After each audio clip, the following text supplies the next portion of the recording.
Okay, so today we're going to continue talking about calculation. When I was in middle school, I had a teacher, Miss Richardson, and she would always say, don't be penny wise, but pound foolish. And we're all like, yeah, Miss Richardson. We had no idea what that meant. And I'm wondering, what do you think penny wise but pound foolish means? Penny wise but pound foolish. Don't spend a little trying to be smart, but spend a lot being dumb. Yeah, that's right. The idea is to not give the wrong amount of attention to small things and the wrong amount of attention to more important things. Yeah. So you want to give small attention to small things and more attention to bigger things, right? Yeah. Okay. So let's say there's a football team. This season, they lost pretty badly. And the funny thing is they worked really hard. They put a lot of time and effort into their playbook, and they're actually very flashy plays and very fantastic, and the crowd loves them, and they're very skillful, and they put a lot of time and energy into their fitness. So they are very fit and in shape. They look great. Okay. However, they always lose. And so the coach comes in, he gets hired, and it's his job to assess what's going on. Yeah. And he goes through, the playbook, and he doesn't see anything wrong. I mean, it's a little flashy, but it's not bad. Then he realizes that the team, even though they are successful in their plays, they also lead the entire league in penalties. So they're always offsides. They're always doing holding and pass interference and all these. So they're always losing yardage. So if you were the coach, what would you tell the team? We're going to focus on not getting penalties. Yeah, to be penny wise, right? Don't be penny wise and pound foolish, right? So, in other words, the opponent doesn't have to do a lot of work if you're losing on your own behalf, right? Got it. Okay. And if we're focusing on unimportant things like being flashy and entertaining, we're not going to win the game necessarily, especially if we are bleeding yardage to the other team. Right. Okay. Okay. So how would this apply to chess? Sounds like you're your own worst enemy. Sometimes we can be our own worst enemy, right? We get on YouTube and we watch all sorts of videos about openings, and we get a book from the store and we read about pawn structures and abstract end games that we never actually get on the board. Right. And so we're spending a lot of time and energy trying to be flashy and to look good on the board. Right. However, I lose the game because, I blunder a piece almost every game, right? And so if I'm bleeding out, I have a wound on my side and I'm bleeding out, I'm not really worried about my hangnail or my headache. Right. Right? Okay, so this is the problem. And most chess players won't admit this. They won't look at their losses. Okay, I had a student last week. Okay, he went to a tournament and he played 5 rounds of chess. And it was a slow paced. It was 30 minutes, so the game ended in 60 minutes. And he finished most of his games in about 20 minutes, and he lost all 5 rounds. So he came to me and he's like, you must be a pretty bad coach. And I'm like, well, maybe. But at the same time, let's take a look at what is going on. All 5 of his games, he blundered a piece. And then when you blunder a piece, it's easier to give up, right, and to lose that resilience. And so he'd blunder a piece and then blunder another one, and then at that point he's done and he's already distracted and looking. Yeah, he's checked out. Yeah, he's checked out. 100% of his losses was due to blundering. Okay. So now that we know not to be penny wise but pound foolish, right? We're saving our pennies, but we're wasting our dollars. How can we stop blundering in chess? So what in the world could be the main cause of blunders in chess? So what do you think? Well, focusing more on your idea than what's actually happening. Say more. What do you mean?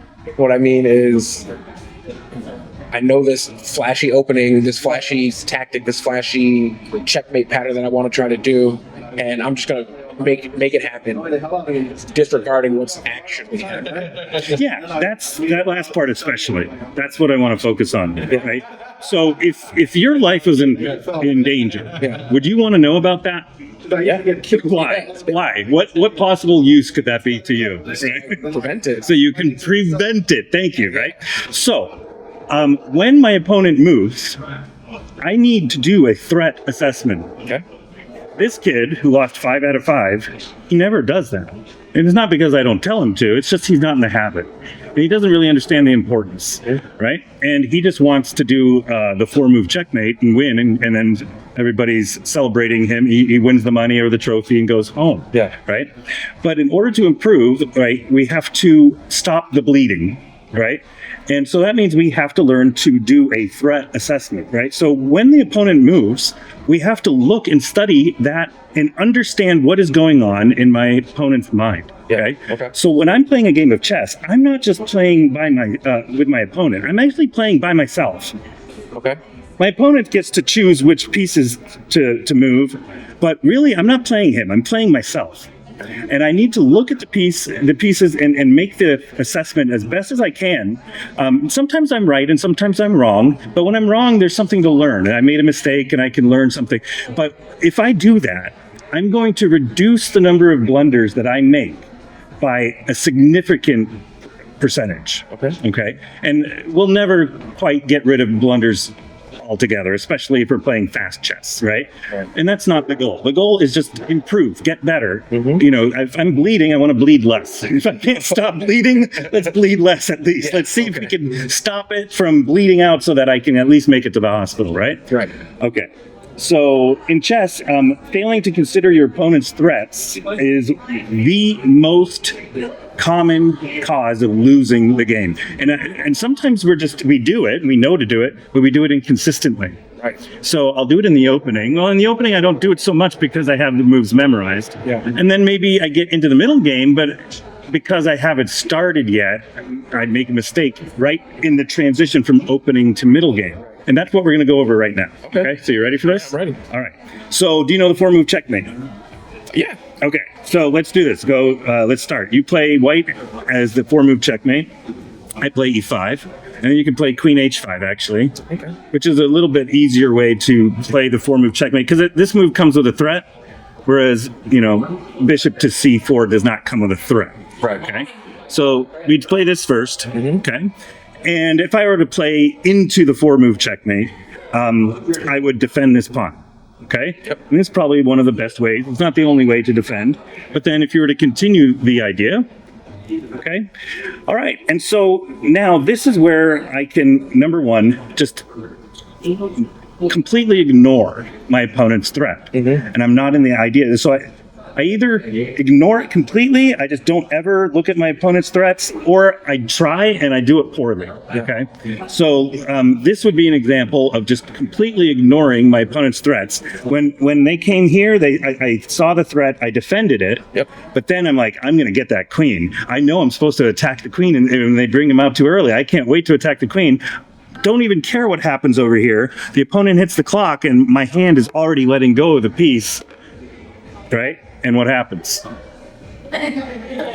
Whoops. Oh, I guess I lost. Okay.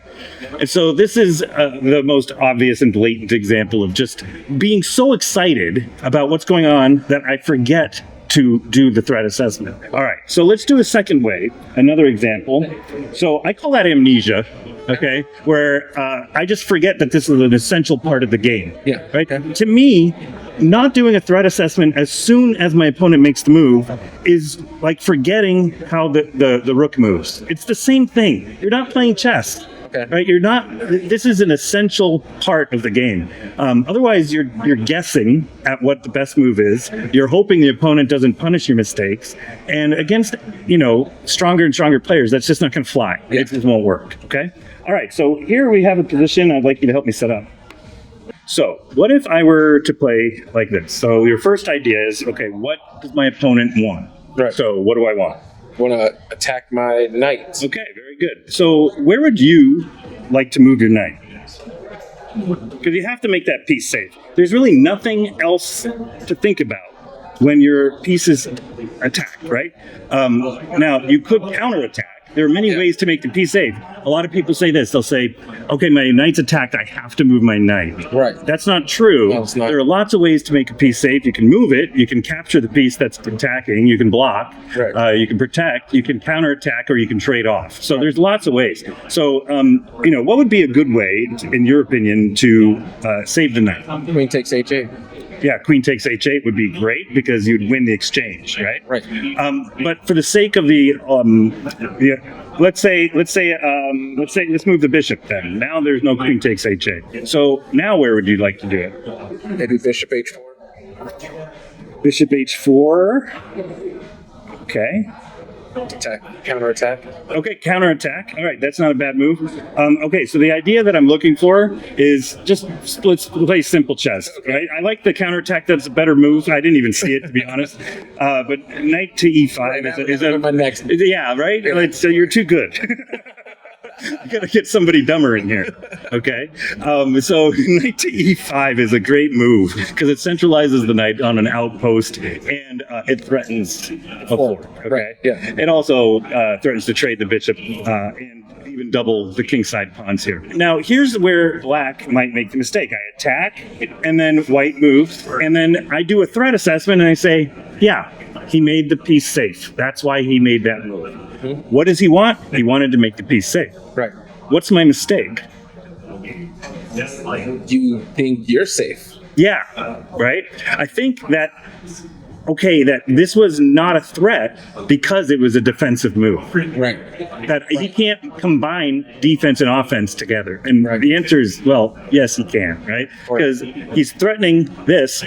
Yes, he's saving the knight, but he's also saving the knight while making a threat. So I call this assumption, right? Okay. When I assume I understand, but I don't actually look to make sure. Right. Okay. Okay. And so we do this quite a bit when we're playing in chess, where we say, okay, I'm going to attack the knight. I expect it to move here, right? And then they do move it there. Yeah. And then we're like, okay, done. But we don't actually look beyond that to see if there's a threat that comes with it. Okay.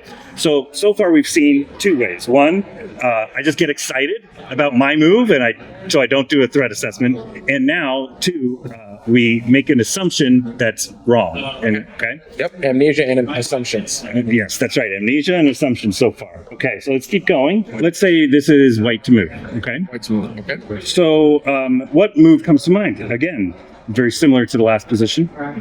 Attack the queen. Yeah, do it. Good. Knight to e5 again. In this case, yeah. So attacks the queen. So another error in threat assessment and in blunders is to assume that there's only one threat on the board. Right. Okay, so it's possible that a move can create more than one threat. Right. So here, the threat is quite obvious. My queen's under attack. So perhaps I would think, well, okay, I have to save my queen, and I don't ask what are all of the threats, and so I'm just satisfied with finding one. Okay, so I'm under attack, my queen's under attack, so I'm just going to go ahead and take the free pawn. Okay? Well, what does this move fail to do? Protect against the fork. Protect against the fork again, right? And so this move is actually a double attack on two squares, the queen and the forking square here on f7. Okay, so this would be a blunder, and in this case, I'm satisfied, right? So we have amnesia, right? Yeah. We have assumption, and then we have satisfaction. Okay. I'm satisfied with one. Right. Okay. All right. This last one is probably the hardest kind of blunder to avoid because it's I call it subtle. The threat is very subtle. It's not obvious. Okay. So in this position, the move is knight to f3. Mm-hmm. Okay. And it's my job to do the threat assessment. And I go like this. It's attacking nothing. What do I want to do? Mm-hmm. Okay. But this is actually a threat, believe it or not. Okay. And so let's say the move that is made, let's say it's, knight to e6. Okay. So this move actually was a threat. But it's actually really, really subtle and difficult to see. And this sort of blunder is like forgivable because it's so subtle and it's difficult for beginners to see. And the threat is actually knight to e5. And here, what we're doing is we're forking two different forks. Yeah. That's hard to see. Yeah. Okay. So in this sort of position where if I make the move and he comes in, now how do you stop all of these, pieces from being attacked? So there's a fork here and there's a fork here. This is a double attack.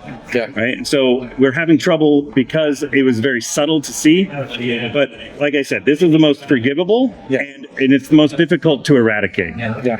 Especially if you're under time pressure. This is going to be very difficult to see. However, this is just one way to blunder. The other three are totally under our control. Okay. Right? To see if we can remember what they are. First one is Amnesia. Amnesia. I forgot. I got excited about my move and I just forgot to do the check. Second one, Assumption. assumption. What does that mean? Assuming that the move isn't doing two things. Good. I'm assuming that it's not doing two things. And the third one? The third one is satisfaction. Yes. And what does that mean? Meaning you saw one threat and got out of it. That's right. Perfect. Okay, so blundering is the mortal sin in chess, and the best way to stop the bleeding is to do threat assessments and to do it consistently throughout our games. Okay. That's it. Okay. All right, you want to play a game? Sure. All right. Absolutely.